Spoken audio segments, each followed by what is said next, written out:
नमस्कार दोस्तों, मैं के.एम. गुप्ता आप सभी व्यूअर्स का अपने इस YouTube चैनल पर हार्दिक स्वागत करता हूं।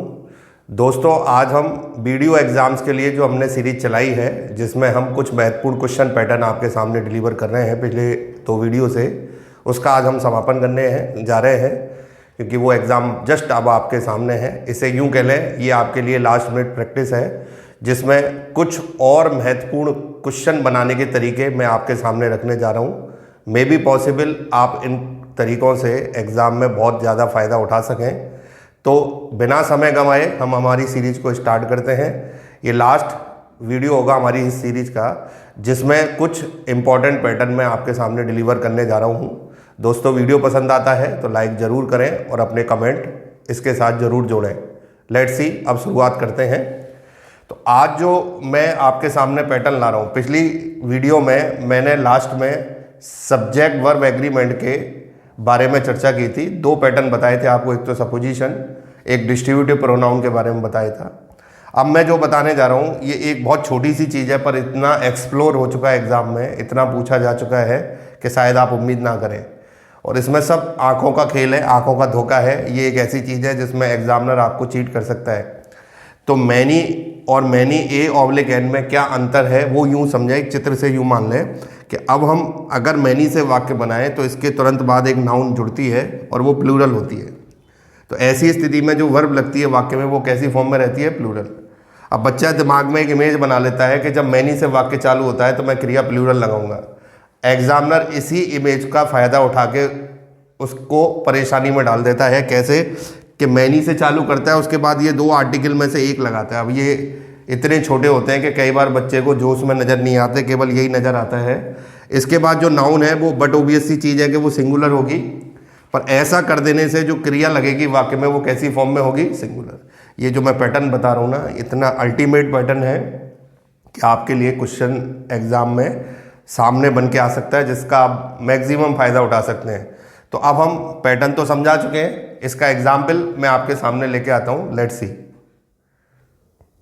तो दोस्तों, आगे बढ़ते हैं। जो पैटर्न मैंने समझाया है उसका एग्जाम्पल देख लीजिए, तभी आपको पता लगेगा कि कितना सीरियस कंसर्न हो सकता है, क्वेश्चन बन सकता है आपके सामने।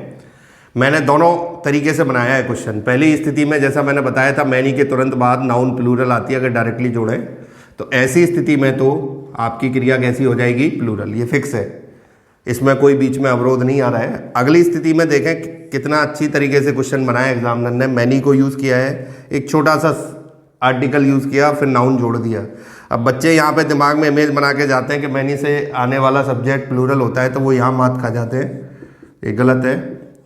या वर्ग के स्थान पे क्या जाएगा? बात, यानी क्रिया प्लूरल की बजाय कैसी हो जाएगी? सिंगुलर।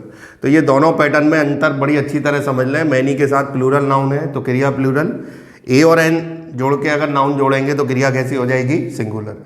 तो ये पैटर्न अब कंप्लीट होता है। अब आते हैं हम अगले पैटर्न पे। Let's see. तो दोस्तों, अब मैं आपके सामने एक बहुत ही अल्टीमेट और बहुत महत्वपूर्ण पैटर्न लेके आ रहा हूँ, जिससे आपके एग्जाम में एक अच्छा क्वेश्चन बन सकता है। इससे पहले मैं एक एग्जाम्पल आपके सामने रख रहा हूँ।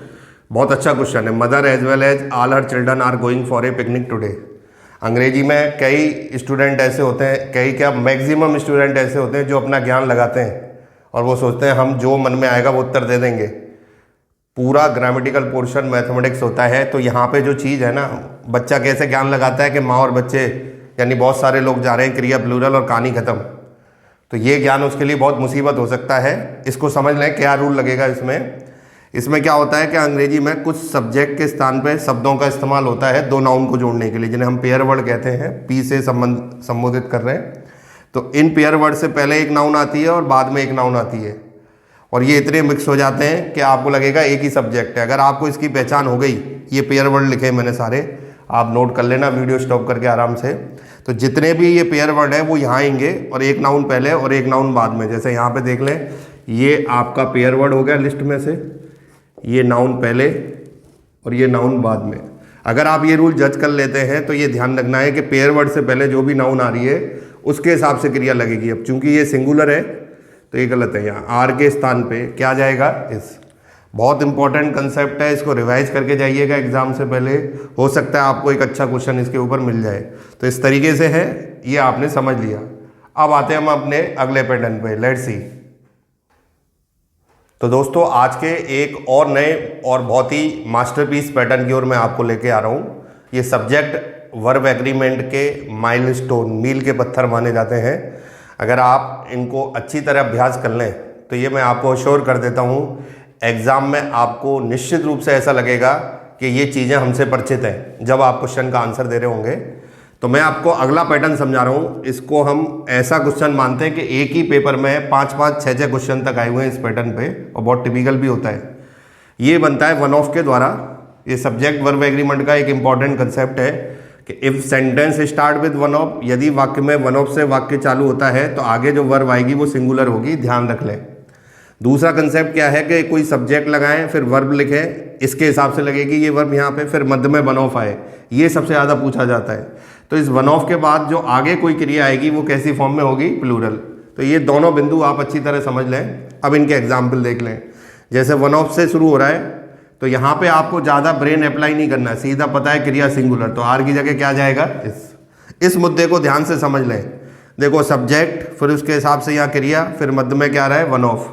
आगे हम सर्च करते हैं कोई वर्ब आ रही है क्या, देखो ये आ रही है, यहाँ हैज लग रहा है, जबकि हमारा नियम कहता है कि ये सिंगुलर नहीं होगी क्रिया, ये क्रिया प्लूरल होगी। तो यहाँ हैज के स्थान पे क्या आ जाएगा, है।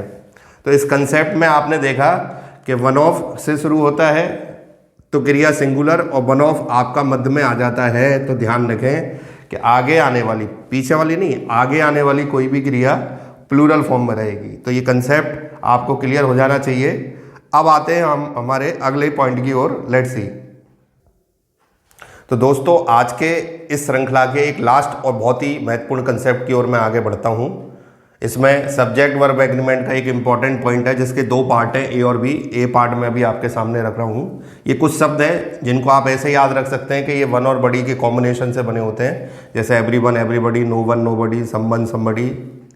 तो यहाँ पे इनमें से कोई भी वर्ड, इनको इंडेफिनिट प्रोनाउन कहते हैं अंग्रेजी में, ऐसे प्रोनाउन जिनसे हमें निश्चित व्यक्ति या वस्तु का पता न चले। अगर ये शुरू में आ जाए वाक्य के, अगर ये वाक्य का सब्जेक्ट बनाए, तो आपको ये ध्यान रखना है कि वाक्य में आने वाली क्रिया कैसी फॉर्म में होगी, सिंगुलर। माने इनके साथ आने वाला कोई भी वर्ब का फॉर्म जो है वो कभी प्लूरल नहीं होता है, ये ध्यान रख लें। इनके साथ जो वर्ब आएगी वो हमेशा कैसी फॉर्म में होगी, सिंगुलर फॉर्म में। तो ये आपके सामने था, इसका ए नंबर पार्ट मैंने आपके सामने डिलीवर कर दिया। अब इसका एक दूसरा पार्ट भी है, वो समझ लीजिए। इसमें ये 4 शब्द आते हैं, बोथ, फ्यू, सम एवं मैनी। इनके साथ, इनको भी इंडेफिनिट प्रोनाउन कहते हैं। जो वर्ब का फॉर्म होगा वो प्लूरल होगा। अब आप इसमें एक एग्जाम्पल ले सकते हैं, जैसे हमने लिखा, both candidates has got their admit cards for this exam. तो ये आप इस क्वेश्चन को देख लीजिए, बोथ से चालू हो रहा है, आपको पता है इंडेफिनिट प्रोनाउन हो गया। अब आपको इसकी क्रिया बताई गई है, प्लूरल होनी चाहिए, ये सिंगुलर है, तो करेक्शन कर देते हैं, या हैज की जगह क्या जाएगा, हैव। तो इस तरीके से आपको मैंने बहुत शॉर्ट एंड स्वीट तरीके से ये कुछ कंसेप्ट थे जिनको डिलीवर किया है, जिसको मैं मानता हूँ एग्ज़ाम से जाने से पहले ये लास्ट मिनट प्रैक्टिस है आपकी। अगर इसका अभ्यास करके जाएंगे तो डेफिनेटली इंग्लिश वाले सेक्शन में आप बहुत अच्छा कर सकते हैं, और मैं ये उम्मीद भी करता हूँ कि आप ये ज़रूर करेंगे। मेरी तरफ से आप सभी परीक्षा देने वाले विद्यार्थियों को, कैंडिडेट्स को परीक्षा के लिए बहुत बहुत शुभकामनाएं। आप बहुत अच्छा करें एग्ज़ाम में जाके, ऑल द बेस्ट। आप इन चीज़ों को रिवाइज करके जाइए और फिर इनका बेनिफिट देखिए। यहाँ पे मैं अपनी ये श्रृंखला आपकी ख़त्म करने जा रहा हूँ। आपको ये वीडियो कैसा लगा इसके बारे में अपनी राय ज़रूर दें, और पसंद आया तो लाइक करें। Best of luck, thank you very much.